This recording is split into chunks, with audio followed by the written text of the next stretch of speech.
हस्ताक्षर की आध्यात्म जगत में बड़ी पहचान है। साहित्य कला की दुनिया में भी उन्हें आधुनिक रसखान के नाम से पुकारा जाता है। जी हाँ, बात हो रही है इकराम राजस्थानी से। आज हस्ताक्षर में हमारे साथ हैं राजस्थानी, हिंदी और उर्दू के जाने माने हस्ताक्षर इकराम राजस्थानी, और मैं हूँ श्रीपाल सक्तावत। आप देख रहे हैं राजस्थान का number 1 news channel news 18 Rajasthan. इकराम साहब, आपका बहुत बहुत स्वागत है एक बार फिर हस्ताक्षर में। मेरी तरफ से बहुत आभार, बहुत शुक्रिया, आपने हमें याद किया है और इस हस्ताक्षर को आप पूरी पुस्तक बना रहे हैं, इसके लिए आपका बहुत आभार। आपने गीतांजलि का राजस्थानी में अनुवाद किया, कुरान को अपने प्रकाश पथ के रूप में पेश किया, और बाद में अभी चर्चा हो रही है हरिवंश राय बच्चन की मधुशाला की। हाँ, आपने बहुत, मेरे जो राजस्थानी अनुवाद हैं दरअसल मैं वो अनुवाद करना चाहता था जिनसे राष्ट्रीय और अंतर्राष्ट्रीय स्तर पर इस भाषा को पहचान मिले। हम इस भाषा के लिए बहुत काम कर रहे हैं, इसकी मान्यता के लिए बहुत कर रहे हैं, लेकिन मेरी मान्यता ये है कि जो कुछ हम काम कर रहे हैं वो मान्यता से कहीं बड़े काम हो रहे हैं। और हरिवंश राय को सरकारी मान्यता की दरकार नहीं है। हाँ, हमें सरकारी मान्यता की इसलिए भी जरूरत नहीं है कि 3000 साल से जो भाषा जीवित है, संस्कारों में जीवित है, गीतों में जीवित है, संस्कृति में जीवित है, हमारी जिह्वा पर जीवित है, उसे कौन सी मान्यता की जरूरत है। लोग अपनी अपनी दुकानें सजाकर अगर इसके मान्यता का प्रयत्न कर रहे हैं तो वो करते रहे, हमें इससे कोई मतलब नहीं है। इसलिए अनुवादों की श्रेणी में आपने बड़ा अच्छा सवाल कर लिया है कि राजस्थानी भाषा को मैंने लिखने पढ़ने की भाषा बनाया। मैंने कोई पुरस्कारों के लिए काम नहीं किए हैं, मैं नहीं चाहता कि कोई इसका राजनीतिक लाभ उठाया जाए। इसी अनुवाद में श्रीपाल जी, मधुशाला से पहले एक चीज़ और याद आ गई। एक बहुत मशहूर पुस्तक है हजरत शेख सादी, उन्होंने 2 किताबें लिखी हैं जीवन में, गुलिस्तां और बोस्तां। गुलिस्तां यानी बगीचा, तो उसमें उन्होंने कुछ कहानियां ऐसी लिखी हैं जो जिंदगी को नीतिपरक बातें बताती हैं, नैतिकता की बात बताती है। मैंने उस पुस्तक को भी, जो मूल फारसी में थी, मैंने हिंदी में पढ़ा उसको, और पढ़ करके उसको राजस्थानी में पद्यानुवाद तो नहीं किया, कहानियां जो है वो पद्यानुवाद के तौर पर वो कर दी, और उसको केंद्रीय साहित्य अकादमी दिल्ली ने प्रकाशित किया। इसमें एक बहुत बड़ा नाम आके जुड़ गया। जब मैं कमेंट्री के लिए दिल्ली गया था तो अमृता प्रीतम, जो पंजाबी की मशहूर लेखिका हैं, जिनकी हीर आज तक लोगों के दिलों में सिसकती रहती है, मेरे मन में थी कि उनसे बात करूं। मैंने फ़ोन मिलाया आकाशवाणी भवन से, तो इमरोज़ ने फ़ोन उठाया, कहने लगे कौन बोल रहे हैं जी। मैंने कहा इकराम राजस्थानी बोल रहा हूँ, आकाशवाणी में काम कर रहा हूँ, अमृता जी से बात करनी है मुझे। भाई, अमृता जी की तबीयत ठीक नहीं है। तो मैंने कहा पूछ लीजिए, अगर वो उपयुक्त समझेंगी तो मैं बात करूंगा, वरना कोई दिक्कत नहीं। उन्होंने कहा अमृता, कोई आकाशवाणी के हैं इकराम राजस्थानी, वो बात करना चाहते हैं। फ़ोन लेके कहा, अरे भाई इकराम, तुम मेरे डिपार्टमेंट के हो, तुम कब आना चाहते हो। मैंने कहा जब भी आप कहें। दूसरे दिन मैं उनसे गया, पलंग पर लेटी हुई थी। जब मैंने उनसे कहा कि अमृता जी, मैं एक बहुत बड़ा काम कर रहा हूँ और राजस्थानी भाषा में शेख सादी की गुलिस्तां को अनुवाद कर रहा हूँ, जिसका नाम फारसी से राजस्थानी, फारसी से था, और उसका नाम हमने रखा शेख सादीरी बाता। तो बहुत हंसी, कहने लगी तुम तो अच्छे राइटर हो, शायर भी हो, मैं तुम्हें पढ़ती रहती हूँ, एक तुम्हें सुझाव दूंगी कि पंजाबी में इसका अनुवाद बहुत बुरा हुआ है गुलिस्तां का, अगर तुमने भी खराब किया। मैंने कहा नहीं, मैं ऐसा नहीं करूँगा। और उनकी दुआ से वो अनुवाद मेरा सबसे ज़्यादा मशहूर है, शेख सादी की बातें। तो उसी श्रेणी में मैंने सोचा कि मधुशाला जीवन में आ रही है, और इस मधुशाला को लाखों लोग पढ़ रहे हैं। वो अध्यात्म की एक बहुत बड़ी कड़ी है, और वो केवल पीने पिलाने का जिक्र नहीं है, ईश्वर से मिलन की बातें भी उसमें हो रही हैं। तो मैंने सोचा कि मधुशाला का भी राजस्थानी भाषा में रूपांतरण किया जाए। तो उस रूपांतरण को मैंने महसूस किया कि हाँ, बात की जानी चाहिए, और सोचा कि कैसे करते। एक समर्पण मैंने उनके लिए लिखा। मैं वही धुन सुना रहा हूँ आपको जो हरिवंश राय बच्चन गा रहे थे, या जिस धुन में आजकल अमिताभ बच्चन भी उसे सुनाते हैं। तो मैं कहता हूँ कि बच्चन जी ने भूलिया कोने अब तक भी पढ़ भावाड़ा, बच्चन जी ने भूलिया कोने अब तक भी पढ़ भावाड़ा, बो को बो है नशो आज भी झूमे बन के मतवाड़ा, बो को बो है नशो आज भी झूमे बन के मतवाड़ा, और बच्चन जी ने हेत मिल्यो बतरो इकराम तने मिलसी। बच्चन जी ने हेत मिल्यो बतरो इकराम तने मिलसी। यही सोच के मैं रच दीनी राजस्थानी मधुशाला। तो ये बहुत मशहूर हुआ जहाँ जहाँ मैंने इसको सुनाया, और मुझे अच्छा लगता है कहते हुए कि मैंने वो साहित्य अनुवाद के लिए सेलेक्ट किया। इस अनुवाद की श्रेणी में एक काम और बताता हूँ आपको। गिरीश कर्नाड का एक नाटक हुआ करता था हाय वदन, जिसको राजस्थानी में अनुवाद मैंने किया, उसका गीत संगीत मैंने तैयार किया, और फिर उसको हमारे एक मित्र हैं उन्होंने मंच पे यहाँ किया। उसका नाम रखा हमने कुण की होसी पद्मणि।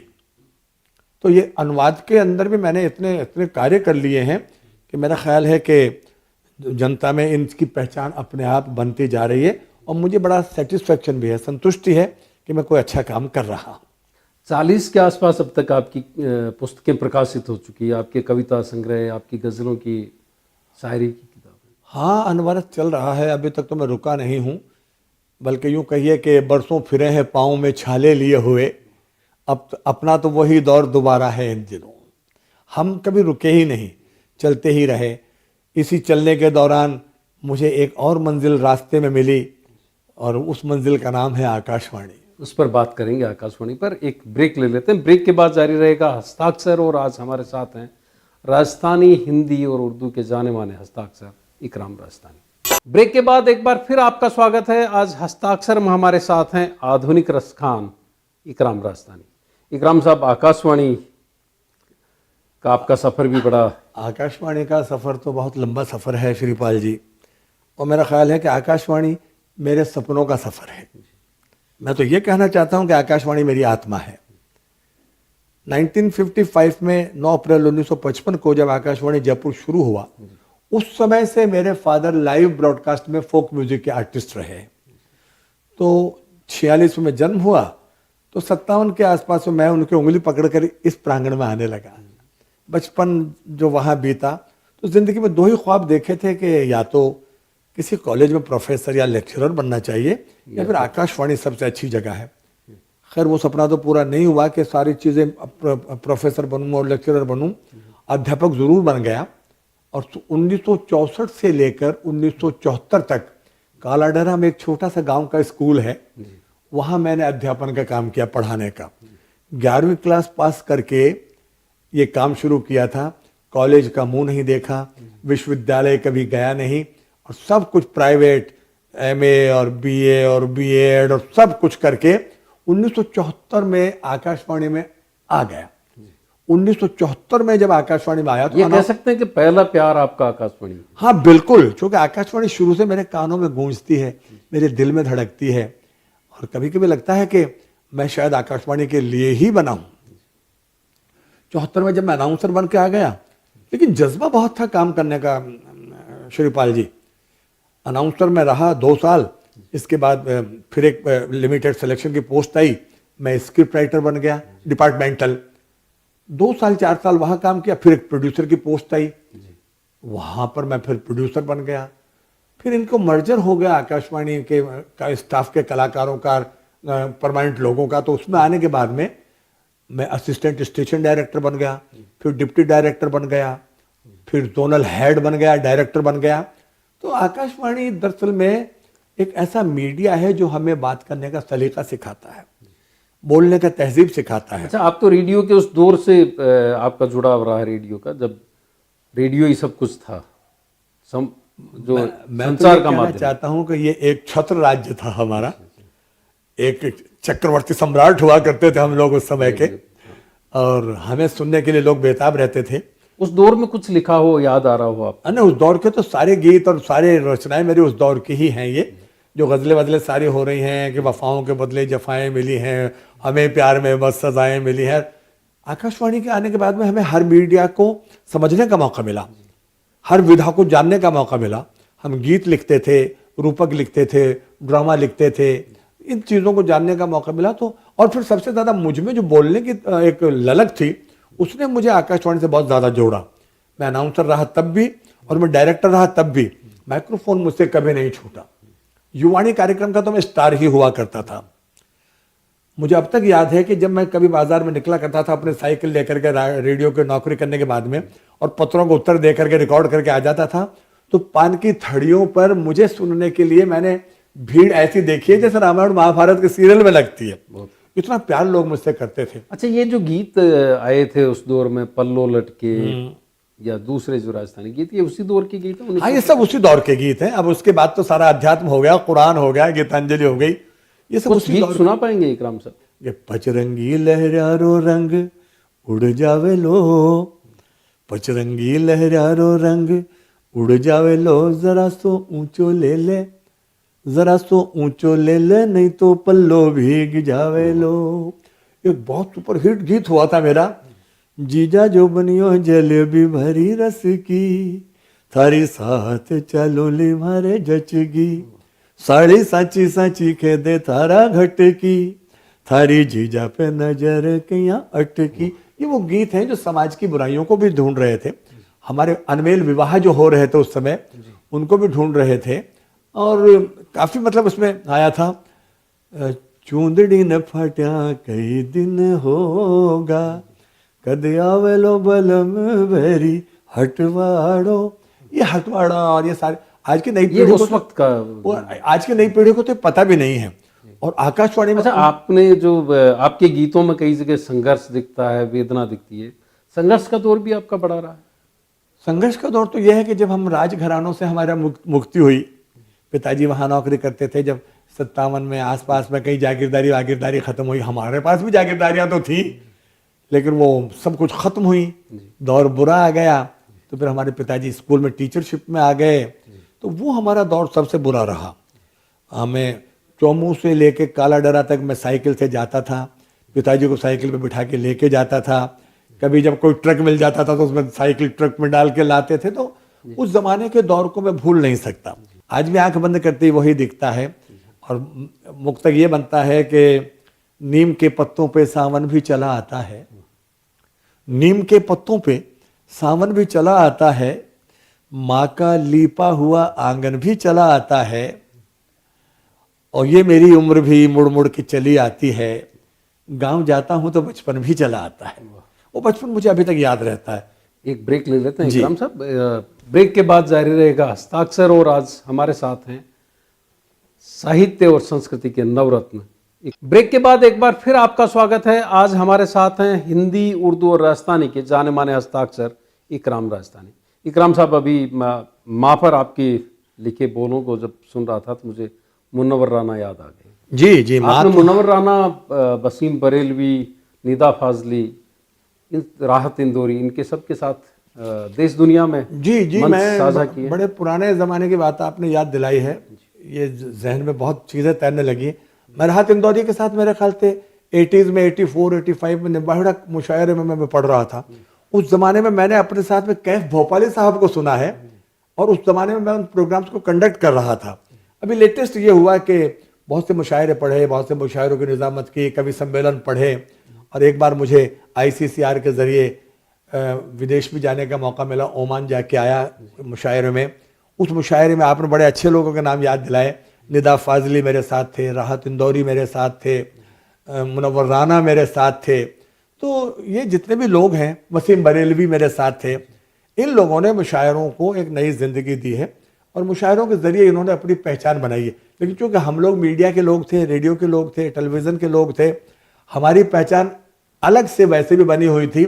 जब कभी भी हम मुशायरों में जाते तो बहुत अच्छा लगता था, बहुत अच्छा कंडक्ट करने। अब कैफ भोपाली साहब को मैंने सुना है, आप अंदाज़ा लगाइए। शमीम जयपुरी जैसे लोगों को मैंने यहाँ सुना है बैठ करके। तो वो तो यादें मेरे जहन में अभी तक भी आती रहती हैं। मैं जब अपने गीत लिखने के लिए मुंबई गया तो मेरे दोस्त ने मेरा परिचय करवाया। एक फिल्म बन रही थी हक दोस्ती का, तो उसमें मैं गीतकार था। राजेश खन्ना और टीना मुनीम और सुरेश ओबेरॉय, और ये बड़ी कास्ट थी। भप्पी लहरी म्यूजिक दे रहे थे। और तो मेरे दोस्त मुझे वहाँ ले गए कि डायलॉग लिख रहे थे राही मासूम रजा साहब, महाभारत के मशहूर लोग। तो जैसे ही मैं उनसे मिला तो उनकी बैठक इतनी बड़ी थी कि आप और हम तो बहुत नज़दीक से बात कर रहे हैं, वो बिल्कुल 15-20 फुट दूर बैठे सामने सोफे पर। अरे आइए आइए इकराम साहब। तो उन्होंने कहा कहाँ से आए हैं आप? मैंने कहा जी उदयपुर से आया हूँ। भाई देखिए, ये तो बम्बई है, यहाँ नंबर 1 लोग ही चलते हैं, और आप तो बड़े छोटे शहर से आए हैं। मैंने कहा राही साहब, शहर छोटा है, बड़ा नहीं होता है, आदमी को उसकी काम से पहचान मिलती है। कुछ लोग बम्बई बिल्कुल भी नहीं आए फिर भी बहुत बड़े हैं। तो वहाँ से बिल्कुल बहुत गुस्से में थे, रहते थे हमेशा। अच्छा, नहीं भाई, मेरा कहने का मतलब यह है कि आप गीतकार की हैसियत से आए हैं ना, तो गीतकार तो यहाँ बहुत बड़े बड़े हैं। मैंने कहा भाई बहुत बड़े तो हैं, लेकिन अफसोस यह है राही साहब कि यहाँ इकराम राजस्थानी नहीं है। तो बहुत बहुत गुस्से में, अरे भाई आप कहना क्या चाहते। भरत ढोलके मेरे दोस्त थे। भरत जी, आप नया आदमी को, यार यहाँ इतने अच्छे लोग थे। मैंने कहा राही साहब, आपको आपकी फिल्मों से, आपकी गीतों से याद नहीं किया जाएगा, आपको आधा गांव से याद किया जाएगा, टोपी शुक्ला से याद किया जाएगा, नीम का पेड़ से याद किया जाएगा। अच्छा, तो आप लिटरेचर में जरा वो। मैंने कहा नहीं, मैं पढ़ता हूँ, पढ़ने लिखने वाला आदमी हूँ, और मैंने कहा मुझे आपसे भी ज्यादा याद किया जाएगा दुनिया में। कहना वो कैसे? मैंने कहा वो ऐसे कि कुरान मजीद को राजस्थानी जबान में मंजूम करने वाला मैं दुनिया का पहला आदमी हूं, और मेरी इस किताब को महाराणा मेवाड़ फाउंडेशन ने रिलीज किया है। तो वहां से बैठो, सीधे यहां मेरे पास आके बैठ गए। अरे भाई, तो पहले क्यों नहीं बताया तुमने ये सारी बातें? तो मैंने कहा नहीं राही साहब, काम ऐसा कीजिए। उसी का एक किस्सा और याद है उसी जमाने का, कि मानस मुखर्जी के पास गए तो बोले कि अच्छा आप गीत लिखेंगे? मैंने कहा हाँ साहब लिखूंगा। तो भाई मैंने तो धुन बना रखी है पहले से। मैंने कहा कोई बात नहीं। वो धुन बनाई उन्होंने, और कहने लगे, सुबह का वक्त था, जुहू में हम लोग मिलने गए थे। कहने लगा आप कोशिश कीजिए, मैं जरा पूजा करके आता हूँ। तो उन्होंने कोई धुन बनाई और कहने लगे कि इस म्यूजिक के बीच में वायलिन जहाँ बज रहा है वहाँ ये बोल हैं, और मुझे एक रोमांटिक डुएट चाहिए। तो मैंने कहा ठीक है। वो गए अंदर, तो मेरे दोस्त भरत बोला कि भाई इकराम साहब, ये तो बड़ी दिक्कत की बात हो गई यार, आप तो वहाँ गीत विद फ्री लिखते हैं, इंडियन लिबर्टी लेके, ये धुन में कैसे लिखेंगे? मैंने कहा तुम फिक्र मत करो, तुम तो इसको कैसेट, उस जमाने में कैसेट का जमाना, तुम तो इस कैसेट को बार बार मैं जैसे मैं कहूँ बजाओ, फिर रिमाइंड करो बजाओ। कि और सुनता रहा, 15 मिनट बाद वो आए, बोला हुआ कुछ आपका गीत विद? मैंने कहा मानस दादा, हमने 15 मुखड़े तैयार कर दिए। तो यूं खड़े होकर 15 मुखड़े? मैंने कहा सुनाओ। एक एक मुखड़ा उनको सुनाया तो माथा पकड़ लिया, कहने लगे भाई बहुत जबरदस्त, ये मुखड़ा बहुत अच्छा लगा। तो वो मुखड़ा सुना रहा हूं आज आपको। मैंने लिखा, वो जहां वायलिन बज रहा था, कहता हूं कि जाने चमन गुलाबी बदन, कहां ऐसी रंगत गुलाबों में है, हम दोनों की ये दास्तां जमाने की सारी किताबों में है। तो मानस मुखर्जी बोले भाई ये तो, इनको तो बंबई में होना चाहिए। मैंने कहा मैं सरकारी नौकरी में हूं मानस दा, मुझे बंबई नहीं रास आएगा, मैं तो ठीक हूं, मैं जहां हूं वहीं ठीक हूं। भाई इसको पूरा कर दीजिए। मेरे सामने फोन किया, अनुराधा पौडवाल उन दोनों संघर्ष कर रही थी, शायद 81 82 की बातें हो रही होंगी ये।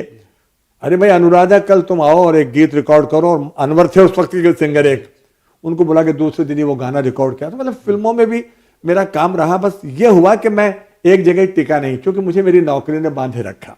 और नौकरी की मोह से आप नहीं निकल। हाँ, नौकरी का मोह, या ये कह सकते हैं जो पहला प्यार आपका रेडियो से। नौकरी का मोह, फिर घर की कुछ मजबूरियां, पत्नी 25 साल तक बीमार रही, उनको छोड़ करके जाना मुनासिब ही नहीं समझा कि सब कुछ यही है, घर में ही रहना चाहिए, बाहर निकलने की कोई जरूरत नहीं है। इसलिए मैंने आकाशवाणी को रखा। और आकाशवाणी तो फिर बात ही अलग है, उसका तो मैं कहता हूं कि अपने होने की हवाओं में गवाही देंगे, और मेरे अल्फाज तो सदियों को सुनाई देंगे यार।